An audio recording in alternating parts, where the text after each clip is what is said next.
Welcome to the very first episode of Rounds and Five, a podcast hosted by yours truly, Johnson Newton, where I take some of my best friends and we talk about everything that goes on in residence and residence culture. Joining me today is my very good friend, Tyler Tootle. Hey Tyler, welcome to the show, buddy. Hey, thanks so much for having me. Tell me what's been going on. Tell me how you've been. What have you been up to? Just busy with school, busy with CLing. I'm gonna be on a committee for a big business event coming up next semester, so that's gonna be a lot of work. But I'm thriving. Hell yeah. Tyler, tell me your favorite thing in business right now. Probably all the social events going on and just how, I guess, social the program is. Tell me one thing that you hate about business. Probably all the readings we have to do. Like, why do I have to read all that stuff? Come on. Yeah, who knows? Why do we read anything in university, right? Tyler, why don't you tell me a stereotype about business people that is true? Probably one of the ones would be that we drink all the time. Get drunk lots, have fun, party lots. It's those good. Business pub crawls, hey? Absolutely. You still wearing that visor they gave you? Sometimes. Only when I'm out golfing. Nice. Tyler, why don't you tell me about a stereotype about business students that's not true? Probably that we have a ton of time on our hands. We definitely do not. Yeah, I've seen your schedule, and it does not look fun. Yeah, so Tyler, the reason I wanted you on the podcast is to talk about our very first topic of the podcast, which is friends and friendship in residence. Tyler, for the people, why don't you kind of go through the history of our friendship? How did we get to where we are now? Some of our highlights and lowlights. Well, we both met each other because we started CLing the same year. We got placed in the same neighborhood cluster. Oh yeah. Whoop. We just kind of started vibing, like we were same personality, we got along super well, had all the meme knowledge, which is ideal in friendships these days. We just got along super well during training. Yeah, for sure. We kind of spent almost all of August training together and just getting to know each other. I remember you did that Snapchat takeover for move-in day, one of your highlights, I'm sure, thus far. Oh, absolutely. Yeah, and I was your lawful, loyal camera person. Husband? Wife? Hello? For the first month or two, we were pretty inseparable, but tell them what happened next.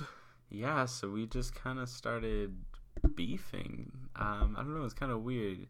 What do you think brought that on? Yeah, I was just very sensitive, and you loved kind of picking, not necessarily picking on people, just kind of like poking fun, sure, kind of sure, roasting here and there, and I just with the amount you did it, I guess kind of bothered me.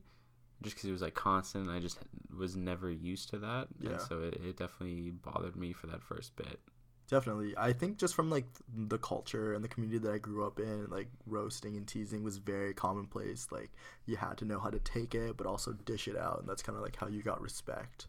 But yeah, just whenever I roasted you, I just saw you just withdraw even further. And I was oh wait, this is serious. This isn't just a joke. But yeah, it was a pretty dark month or two. How do you think we kind of turned it around? How did we get to where we are now? Where was that turning point? The turning point would definitely have been thanks to our friend Phil, who was also a CL in the same neighborhood and who you knew from first year. Yeah. And I had obviously just kind of met because he was on our team. But very personable guy, got along with everyone super well, it seemed like. And we were both friends with him, and I think he both kind of knew how we felt about each other in that point of time. And I just kind of asked for his help, and I don't know if you did or not as well. Oh, definitely. But yeah, he was kind of the mediator for us, and then started us talking to each other. I think he kind of made us talk to each other just because he knew that we were roommates, and it was gonna be a long second half of the semester if we weren't gonna figure out our shit. Yeah, so definitely the turning point would have been thanks to him and him getting us to talk to each other for the first time in a couple weeks. Yeah, but I think it might have also been attributed to some of our other roommates. I think once they, I don't know, like I think one of our roommates, especially though, Kyle, like he was kind of a take no BS kind of a guy. And he was gonna roast you whether you liked it or not. And when it was with him, you either had to like harden up and like deal with that, or kind of just like, you know, let it like, you know, do whatever. But he wasn't gonna change who he was because of, you know, who you were. So I think that was kind of like that's an aggressive way to look at it, but I think it kind of helped in that regard. I think after you lived with us for a little bit longer, kind of figure out a little bit of our it was a little bit of a give and take, you know. Like I definitely realized that like I had to pick and choose, like, and like to what degree I was gonna like throw my shots in. But I think for you really like grew up in that time and just like hardened up and like decided that you were able gonna take it and like dish it back too. So yeah, big props to that. Yeah, but afterwards, like, we got along really well. I think it also just like the work. Tell us a little bit about like how working in cluster might have brought us closer together.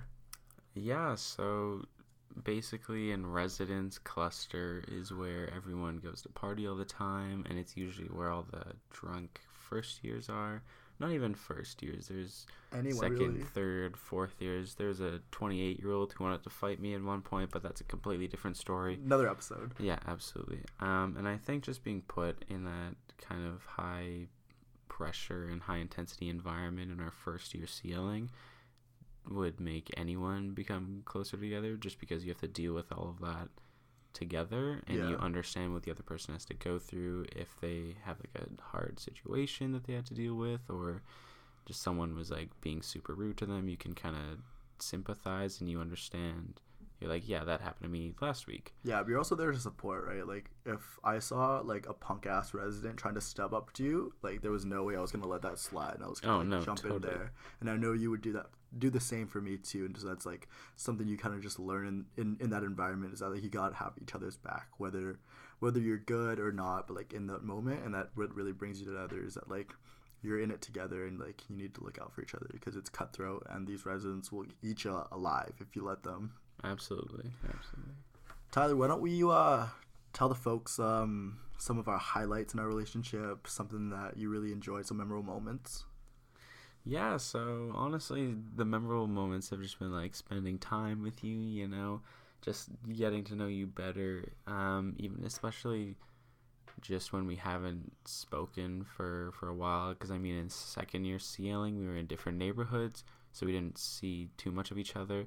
And just being able to kind of like message each other like, hey, what's up? Want to go get lunch somewhere? Mm-hmm. And then just being able to jump right back into to where we were. We're like just like hang out and like play video games and just like shoot the shit, like see what's going on in like your neighborhood and see what was going on in my neighborhood, and swap war stories like that. It was really nice to just kind of like keep in touch that way and like keep building our relationship, but also like just have our own space and have time to grow apart separately, because I thought that was really important for our development, is that like we were able to be capable without each other.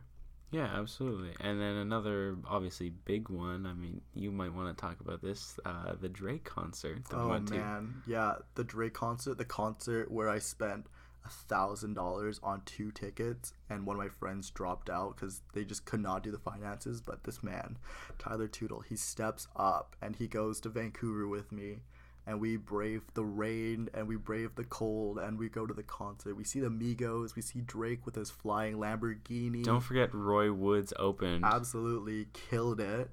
But yeah, Drake was just like the whole set, and we were just there having a blast, having a good time. I don't know if anyone else of my friends would have done that for me, so that was like one of the moments that really brought us together, especially like that walk home and like trying to get through the rain. A 30-minute walk home in the pouring rain. Thanks, Vancouver. Yeah, absolutely. So yeah, the Drake was a really good one. All the team socials that we did when we were on the cluster team, the escape room.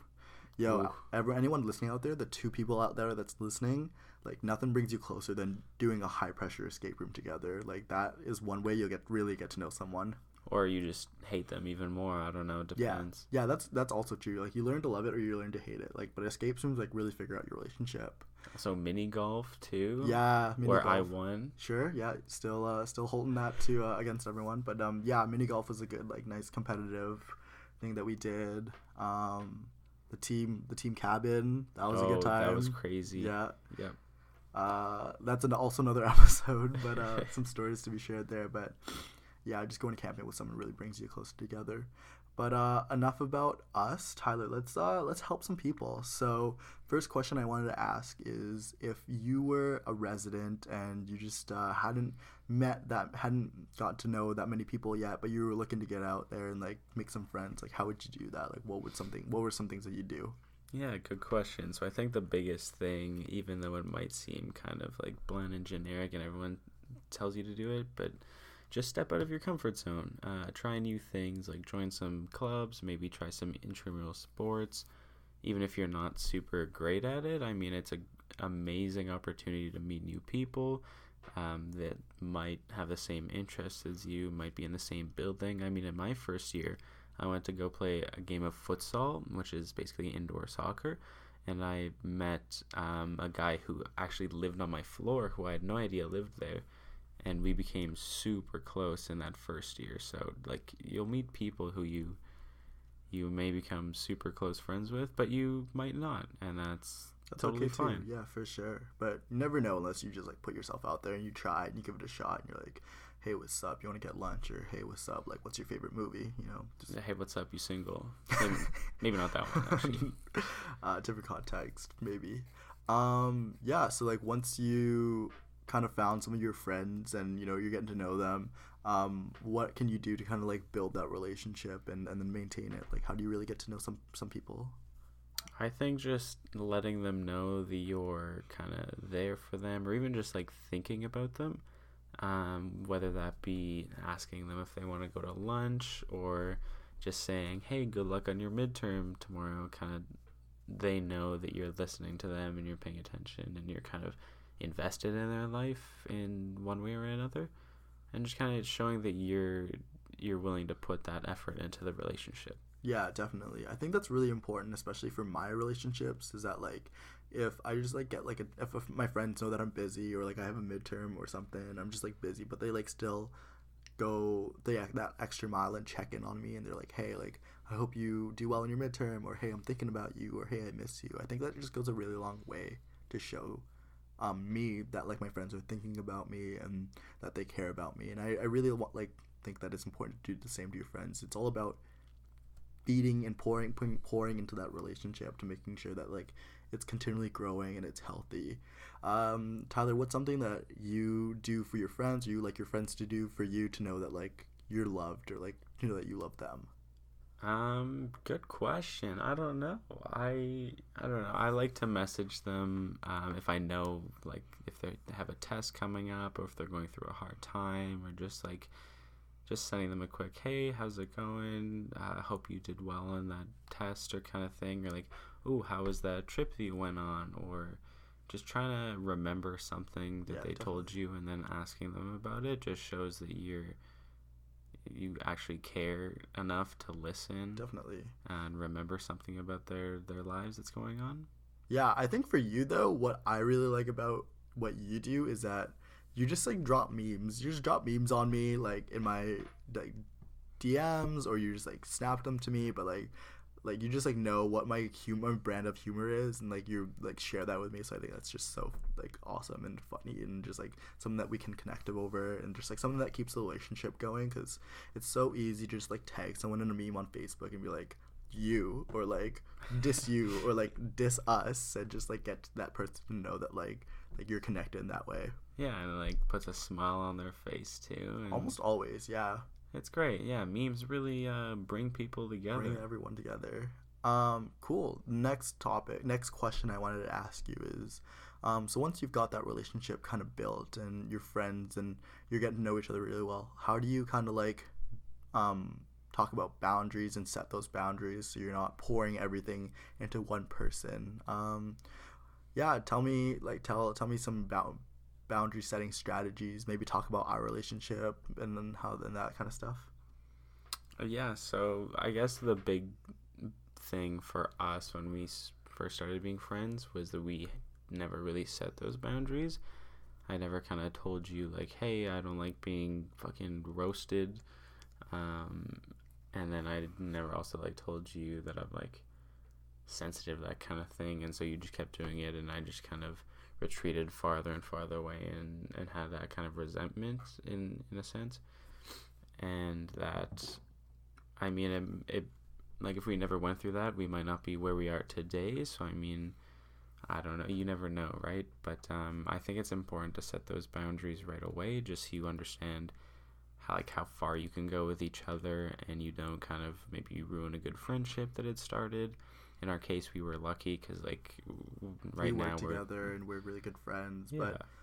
But you just never know like how it's gonna turn out. And for us, we were lucky that we're still talking, but like we very well could have like not become friends after that year and just like gone and done our own thing, because we realized that like we just couldn't like get along because of those differences. But I think it's just about like acknowledging each other's differences and respecting them and being like friends within those boundaries, and then that's how we kind of like, you know, we're able to like keep the relationship going. But yeah, like talk about how people can kind of like set boundaries and just like, you know, go through that kind of an awkward conversation. Yeah, you just got to be honest with each other. Just be straightforward too. Just don't be afraid with something like that, because it's important to establish that. And if you don't, you're gonna have maybe in a sense like a fake relationship with that person, because you're putting up a facade of who you are, maybe how you're reacting to certain things, and they might not know that you're more of a sensitive person kind of thing. So they'll pick on you, and you might not want to like show that you're that person, or like you never set that boundary, so you don't know how to approach that now. So it's just important to set it as soon as you can and just be honest. Yeah, definitely. Yeah, moving on. How would you kind of differentiate between like maybe just like a proximity friend, so a friend that you met just because like you're in the same situation, you're both in like your first year, and you know it's very fun, maybe like you're the first friend you met, versus like a friend that like is there for the long term, and a friend that you want to really get to know and have in your corner because you really appreciate them. Like what are the kind of like big differences between like a here for now friend versus like a here for life friend? I think for me would be like the big thing would be that it just takes time, because I mean sometimes it's hard to tell the difference between the two, whether it be like a friend who's gonna be by your side for like the long run as opposed to a friend who's just there because you live together kind of thing.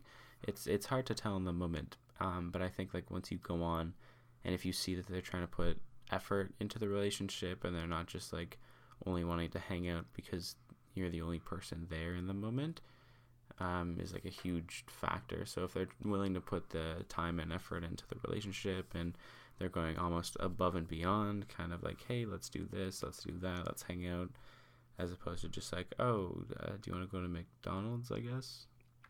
Yeah, definitely. I feel like, yeah, it is hard to tell because you just don't know until, you know, the relationship kind of like fleshes itself out. And then sometimes relationship just kind of run its course and they do its thing. And when it's over, you just kind of let it go and move on with your life. Because I think, and then it also just happens like kind of subconsciously, you don't even realize it, but people just kind of grow apart. But I think the friends that like, you know, are your long-term friends will like go that extra mile to see how you're doing or spend time with you and make sure you're loved and you're cared for. And the friends that are like here for now just might be there just to enjoy your time, but like only because it's convenient for them, right? Like because like you guys like to go out and party, or you guys both like have the same classes or things like that. But definitely like it takes time to kind of see like where that friendship kind of goes. But at the end of the day, all your friends will like serve a purpose to you, whether that's just like for the year to get you through your transitionary period, or if they're like your life friends and you want them to like be your kid's godfather down the road, right? Like it's just, everyone will have like play a different role in your life, and I think that's very special in its own right. I think you really have to understand too that people can be in your life for like a little blip. Like they'll be there for a month, maybe a year, and then they're gone. And I think it's important to understand that that's completely okay. That happens to everyone, and not everyone that you meet is gonna play a like lasting part in your life. Yeah.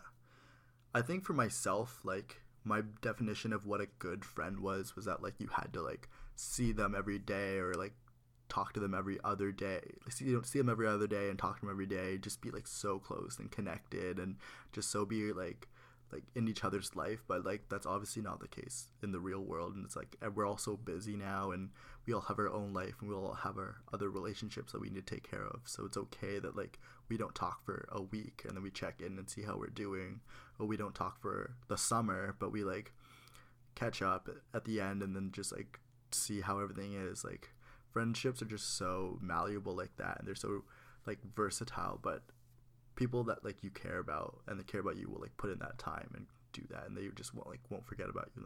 That's what I believe. Yeah, no, totally. I completely agree.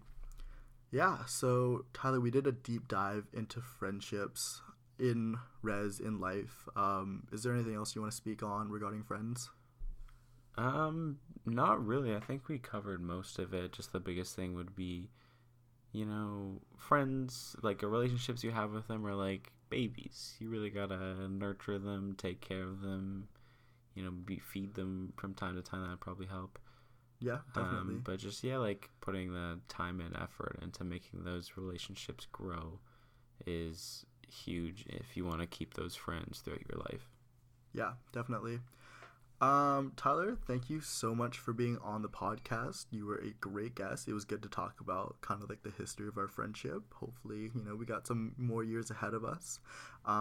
But Tyler, I'll give you 30 seconds to share the floor. Tell the people what you've been working on, something that you're obsessed with, some programs that you got coming up, anything you want, any shout outs you might need.